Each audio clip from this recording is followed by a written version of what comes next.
It is astounding how significantly one idea can shape a society and its policies. Consider this one. If taxes on the rich go up, job creation will go down.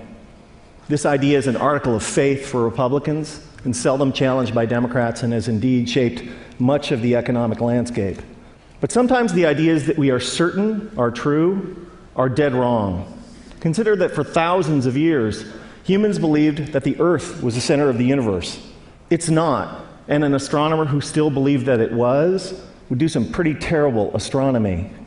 Likewise, a policymaker who believes that the rich are job creators and therefore should not be taxed will do equally terrible policy. I have started or helped start dozens of companies and initially hired lots of people, but if there was no one around who could afford to buy what we had to sell, all those companies and all those jobs would have evaporated. That's why I can say with confidence that rich people don't create jobs, nor do businesses large or small. Jobs are a consequence of a circle of life-like feedback loop between customers and businesses.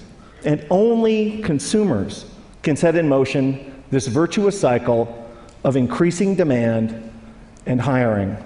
In this sense, an ordinary consumer is more of a job creator than a capitalist like me. That's why when business people take credit for creating jobs, it's a little bit like squirrels taking credit for creating evolution. It's actually the other way around. Anyone who's ever run a business knows that hiring more people is a course of last resort for capitalists. It's what we do if and only if rising consumer demand requires it.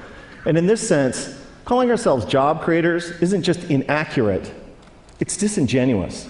That's why our existing policies are so upside down. When the biggest tax exemptions and the lowest tax rates benefit the richest, all in the name of job creation, all that happens is that the rich get richer. Since 1980, the share of income for the top 1% of Americans has more than tripled, while our effective tax rates have gone down by 50%. If it was true that lower taxes for the rich and more wealth for the wealthy led to job creation, today we would be drowning in jobs. And thank you. And yet, unemployment and underemployment is at record highs. Another reason that this idea is so wrong-headed is that there can never be enough super rich people to power a great economy. Somebody like me makes hundreds or thousands of times as much as the median American, but I don't buy hundreds or thousands of times as much stuff. My family owns 3 cars, not 3,000. I buy a few pairs of pants and shirts a year like most American men. Occasionally we go out to eat with friends.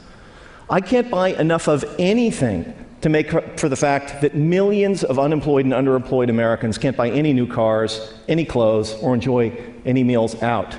Nor can I make up for the falling consumption of the vast majority of middle-class families that are barely squeaking by, buried by spiraling costs and trapped by stagnant or declining wages. Here's an incredible fact, that if the typical American family still retained the same share of income that they did in 1970, they'd earn like $45,000 more a year. Imagine what our economy would be like if that were the case. Significant privileges have come to people like me, capitalists, for being perceived as job creators at the center of the economic universe, and the language and metaphors we use to defend the current economic and social arrangements is telling. It's a small jump from job creator to the creator.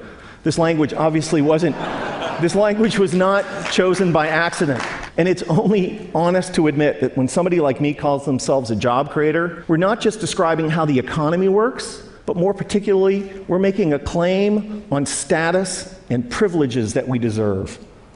Speaking of special privileges, the extraordinary differential between the 15% tax rate that capitalists pay on carried interest, dividends, and capital gains, and the 35% top marginal rate on work that ordinary Americans pay, is kind of hard to justify without a touch of deification. We've had it backwards for the last 30 years. Rich people like me don't create jobs. Jobs are a consequence of an ecosystemic feedback loop between customers and businesses. And when the middle class thrives, businesses grow and hire, and owners profit. That's why taxing the rich to pay for investments that benefit all is such a fantastic deal for the middle class and the rich.